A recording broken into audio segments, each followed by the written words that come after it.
시청자 여러분 안녕하십니까? 뉴스데일리 베스트 시작합니다. 지난주 저희 뉴스데일리 베스트는 이제 대통령을 놓아주어야 할 때라는 제목의 영상에서 이제 이태원 사고에 대한 애도 기간도 끝났고 그 과정에서 윤석열 대통령이 할 일을 충분히 한 만큼 대통령이 국정에 전념할 수 있도록 대통령을 이태원 사고에서 놓아주어야 한다는 말씀을 드린 적이 있습니다. 더군다나 지금은 경제 상황이 녹록치 않은 상황이고 북한의 도발 수위가 최고조에 달하고 있는 일촉즉발의 위기 상황입니다. 휴일이었던 어제 국민의힘 정진석 비대위원장이 자신의 SNS에 이런 글을 올렸더군요. 오늘날 대한민국은 4개의 북한에 포위된 상태라는 글을 올린 정 위원장은 1인 독재를 공고히 하며 연합전선을 구축하고 있는 북한, 중국, 러시아를 4개의 북한이라고 표현했고 나머지 하나를 다름 아닌 내부의 적으로 지목했습니다. 즉 북중러 그리고 내부의 적 이렇게 4개의 북한이 대한민국이 현재 포위된 상태라고 진단한 것이죠.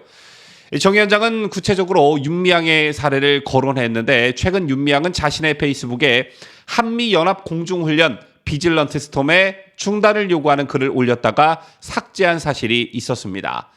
연일 군사도발 수위를 높이고 있던 북한이 분단 이후 처음으로 NLL 남쪽 우리 영해에 미사일을 발사하는 등 120여 발을 퍼부은 바로 그날 촛불행동이라는 단체가 한미연합공중훈련 중단을 요구하는 성명서를 발표한 데 이어 윤미향 의원의 입장이 나온 것입니다. 이 밖에 지난 3일엔 민주노총도 비질런트 스톰 중단을 요구한 바 있고요. 이재명 더불어민주당 대표도 그 다음날 한미의 연합훈련 연장 결정을 보류하고 북한이 이에 상응하는 조치를 취하는 것도 검토해볼 만하다며 이들의 주장에 동조하는 입장을 내놓았습니다. 그런데 이 같은 이들의 주장은 북한의 선전 매체 우리민족끼리가 한미연합훈련을 비난하는 주장과 거의 다르지 않다는 데 주목할 필요가 있습니다.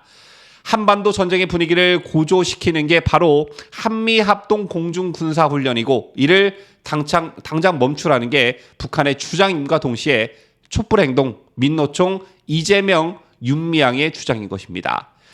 여기에 더해 이들의 주된 주장 중 하나가 미국과 일본 그 누구의 개입 없이 우리 민족끼리 평화를 지키자는 것이죠. 따라서 정진석 위원장은 미국과 일본을 이 땅에서 쫓아내고 대한민국을 지키자는 윤미향의 발언을 일컬어 북중러에 더해 4개의 북한에 포위된 대한민국이라는 표현을 쓴 것입니다. 지난 주말 서울 시천역 인근에서는 촛불행동이란 단체가 이태원 사고 사망자를 추모한다며 집회를 열었습니다. 그런데 이 광경을 지켜보신 분들은 아시겠지만 이날 집회는 참사 추모보다 윤석열 대통령 퇴진을 목표로 한 집회에 더 가까웠습니다. 집회 참여자들은 살려내라고 반복해서 외치며 윤석열 XX야 국힘이 여당이 되면 사람이 죽는다 등의 막말을 거침없이 쏟아냈고 집회가 끝나기 직전 사회자는 이제부터 진짜 본격적인 싸움이 시작됐다며 윤석열을 끌어내리자고 연신 외쳤습니다. 이에 집회 참여자들은 행사를 마친 뒤 시민들 사이에서 윤석열은 물러나라는 구호를 외치며 한껏 격앙된 분위기를 끌어올렸는데요. 제날 집회를 주도한 촛불행동은 조국 백서를 집필한 교수와 야당의 비례위성정당 대표를 지낸 인사가 주도하는 단체입니다. 또한 언론의 보도에 따르면 이날 촛불 집회에 민주당 조직이 전국에서 참가자를 동원한 것으로 드러났죠. 이를 어떻게 참사를 추모한다는 시민들의 순수한 집회로 볼 수 있겠습니까? 여러분 아시다시피 윤석열 대통령은 취임 6개월밖에 되지 않은 임기 초반을 맡고 있는 대통령입니다. 6개월 동안 국가적 대형 참사를 막기 위한 시스템을 구축하기엔 턱없이 짧은 기간이었죠. 때문에 이를 윤석열 대통령의 책임이라고 주장하는 것은 그야말로 정치적 공세, 그 이상 그 이하도 아니다 이렇게 말할 수 있는데 따라서 이들 촛불 집회에 참가한 사람들의 행태를 두고 선택적 분노다라는 말이 나오지 않을 수 없는 것입니다. 여러분 아시다시피 2014년 세월호 사고로 304명이 사망했습니다. 그 이후 문재인 정부는 해마다 700억에서 800억 원의 예산을 해양사고 예방에 썼다고 합니다. 이와는 별개로 사고 원인 규명을 위한 수사, 감사, 조사가 무려 9번이나 되풀이됐지요. 그 과정에서 어마어마한 예산이 들어갔습니다. 그런데 해상 조난 사고는 오히려 매년 늘었습니다. 세월호 사고가 났던 2014년엔 조난 선박 1,418척, 조난 인원 11,180명이었는데 작년엔 3,882척에 21,174명으로 늘어났습니다. 각각 2배가 훨씬 넘었다는 것인데요. 이게 뜻하는 바는 세월호 사고 때 박근혜 정부 퇴진만을 외친 세력과 그 반사이익을 얻어 탄생한 문재인 정권이 수많은 국민 세금을 쳐들이고도 제도와 시스템의 개선을 하지 못했다는 겁니다. 그럼에도 불구하고 지난 주말 열린 촛불 집회에서 문재인 정권의 책임을 묻는 사람은 단 한 사람도 없었습니다. 심지어 사고 최일선의 책임자였던 이임재 용산경찰서장의 책임을 묻거나 거론하는 사람도 역시 없었습니다. 왜? 이임재 이 사람이 문재인이 정권 말 알박기한 사람이라는 것을 이들도 알았기 때문이겠지요.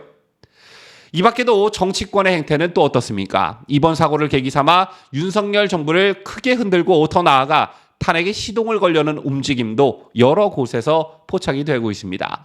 여러분 아시다시피 박근혜 대통령의 탄핵은 그 시작부터 산술적으로 가능하지가 않았습니다. 당시 여당이었던 새누리당이 과반인 152석을 가지고 있었기 때문이었죠. 그러나 찬성표 234표로 탄핵 소추안이 가결이 됐습니다. 이게 뜻하는 바는 새누리당 내에서 이탈표가 발생했다는 의미인데 공신은 김무성과 유승민 등 구바른정당계 인사들과 박지원이었습니다. 당시 민주평화당 소속이었던 박지원은 김무성 전 대표를 만나 20표가 필요하다, 20표가 필요하다. 그래서 안전하게 40표를 달라고 했더니 김무성 전 대표가 형님 40표가 됐다고 해서 탄핵을 시작했다고 밝힌 바 있습니다. 그때와 지금이 오버랩 될 수밖에 없는 건 최근 유승민과 박지원의 발언이 딱 그때를 연상시키고 있다는 점 때문인데요. 박근혜 대통령 탄핵에 앞장섰던 이들이 이태원 참사 이후 윤석열 대통령을 공격하고 있죠. 박지원은 지난 5일 국가위기관리센터가 작동하지 않은 무정부 상태였다며 윤석열 대통령은 이태원 참사를 석고 대죄해야 한다고 했고요. 유승민 또한 이태원 참사 발생 이후 관련 글 5건을 페이스북에 올렸는데 보신 분들은 아시겠지만 현재 더불어민주당이 윤석열 대통령 책임론을 띄우고 있는 그 수위보다 한층 더 센 주장들이었습니다. 제2의 당내 일각에선 우려의 목소리들이 나왔고 특히 홍준표 대구시장은 유승민을 가리켜 더불어민주당과 합작해 주군을 대통령 자리에서 끌어내리는 역할을 주도한 장본인이라고 일갈한 바 있습니다. 이처럼 현재 윤석열 대통령의 탄핵을 노리는 세력들은 정말로 사방에 깔려 있습니다. 특히나 북한이 지금 이 상황에서 가장 바라는 것 중 하나가 이태원 사고를 계기로 남남 갈등이 극대화되는 것이겠죠. 자, 그렇게 해서 북한이 말하는 윤석열 역도를 끌어내리고 다시 그들이 원하는 정권을 세우고 싶어 할 것입니다. 때문에 지금 이 시점에서 자유대한민국을 수호하고 있는 여러분들의 역할이 매우 중요하다. 정신을 바짝 차려야 한다. 그래야만 이번 사고가 제2의 광우병, 제2의 세월호가 되는 것을 막을 수 있다. 이렇게 제가 간절히 호소드리는 것입니다. 지금까지 저는 자유대한민국을 수호하는 뉴스데일리 베스트 민앵커였습니다.